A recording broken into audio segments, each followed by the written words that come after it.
तुझेच गीत मी गात आहे या मालिकेच्या आजच्या भागात पोलीस मल्हारच्या घरी येतात आणि मल्हारला सांगतात शुभंकर ठाकूरने त्यांच्या मुलीला तुम्ही बळजबरीने घरात ठेवून घेतलंय अशी तक्रार दाखल केली आहे, म्हणून तुम्हाला आमच्यासोबत यावं लागेल.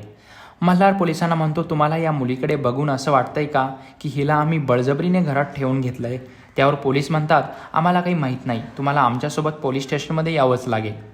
मल्हार पोलिसांबरोबर जायला तयार होतो. तो स्वराला म्हणतो, स्वरा तू अजिबात घाबरू नकोस, तू परत याच घरात येणार आहेस. मंजुळासुद्धा मल्हारसोबत पोलीस स्टेशनमध्ये जायला तयार होते. पोलीस स्टेशनमध्ये अगोदर शुभंकर आलेला असतो. जसं तो स्वराला बघतो तसा तो तिला भेटायला पुढे येतो, परंतु मल्हार त्याला अडवतो आणि म्हणतो, लांब राहा स्वरापासून, तुला एकदा सांगितलेलं कळत नाही का? आज तुझ्यामुळे स्वराला पोलीस स्टेशनमध्ये यावं लागतंय.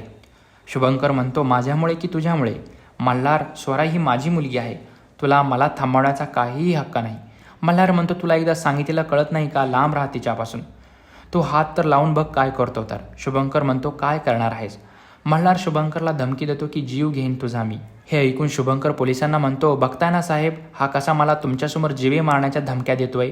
मगाशी तर याची बायको मोनिका कामत माझ्या घरी आली आणि माझ्या रिव्हॉल्वरने स्वतःवर गोळी झाडून घेतली.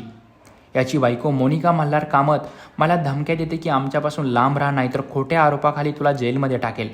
मल्हार चिडून शुभंकरला म्हणतो, अरे किती खोटं बोलणार आहेस, आणि त्याची कॉलर पकडत त्याला मारायला धावतो. तेव्हा विजय त्याला अडवतो आणि म्हणतो, मल्हार जरा धीर ठेव, हे लोक तुला अडकवण्याचा प्रयत्न करत आहेत. त्यावर मल्हार पोलिसांना सांगतो, हा माणूस खूप खोटं बोलत आहे, हा जे इथं काही बोलला अगदी उलट झालेला आहे. याने माझ्या बायकोवर गोळी झाडली, या मुलीचे खोटे DNA रिपोर्ट तयार करून मुलीला घेऊन जाण्याचा प्रयत्न केला. हा एक नंबरचा खोटारडा माणूस आहे. याच्यावर आत्ताच्या आत्ता केस करा आणि याला जेलमध्ये टाका. तेव्हा पोलीस म्हणतात, हाच आरोप यांनीसुद्धा तुमच्या विरोधात केला आहे. या मुलीला खोटं सांगून तुम्ही तिला तिच्या वडिलांपासून लांब करताय असं यांचं म्हणणं आहे.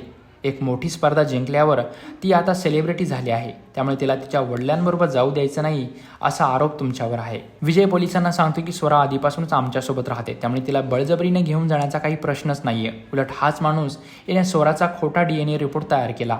हे बघा, लॅबमधला माणूस इथेच आहे, याला विचारा. पोलीस त्या माणसाला पुढे बोलवतात. तो माणूस म्हणतो, साहेब मला तो रिपोर्ट खोटा आहे की खरा हे माहीत नाही, परंतु मी माझा लिखित अर्ज पोलिसांना दिला आहे.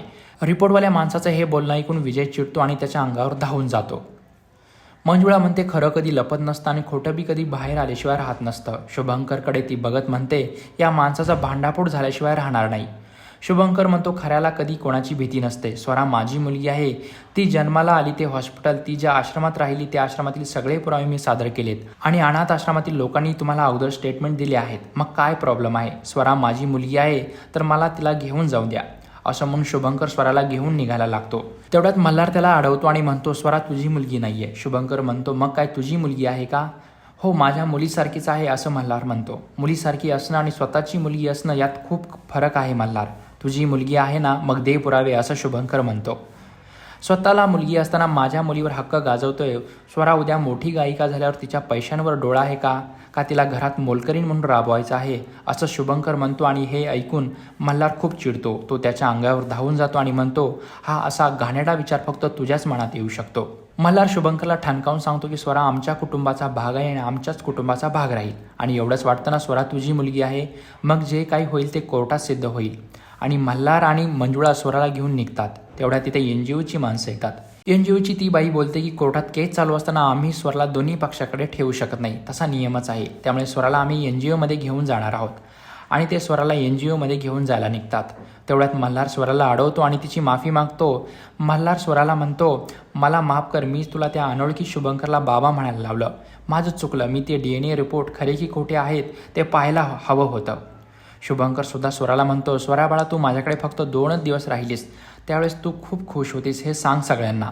NGOची ती बाई स्वराला घेऊन NGOमध्ये निघून जाते. इकडे मोनिका घरी पोहोचते तर घरचे उदास बसलेले असतात. तेव्हा ती त्यांना विचारते काय झालं. त्यावेळेस तिला कळतं की मल्हार स्वराला घेऊन पोलीस स्टेशनमध्ये गेलाय. हे ऐकून मोनिका खूप खुश होते. ती मनातल्या मनात म्हणते, चला तर सगळं प्लॅनच्या हिशोबानं चालू आहे. तेवढ्यात मल्हार, विजय आणि मंजुळा घरी येतात, तेही स्वराशिवाय. हे बघून क्षमा त्यांना विचारते, स्वरा कुठे? त्यावर विजय पोलीस स्टेशनमध्ये घडलेला सगळा प्रकार तिला सांगतो. आणि स्वराला NGOमध्ये घेऊन गेलेत हे जेव्हा मोनिकाला कळतं तेव्हा मोनिका आश्चर्यचकित होते. तिकडे स्वरा NGOमध्ये पोहोचते आणि बाप्पासमोर प्रार्थना करत असते.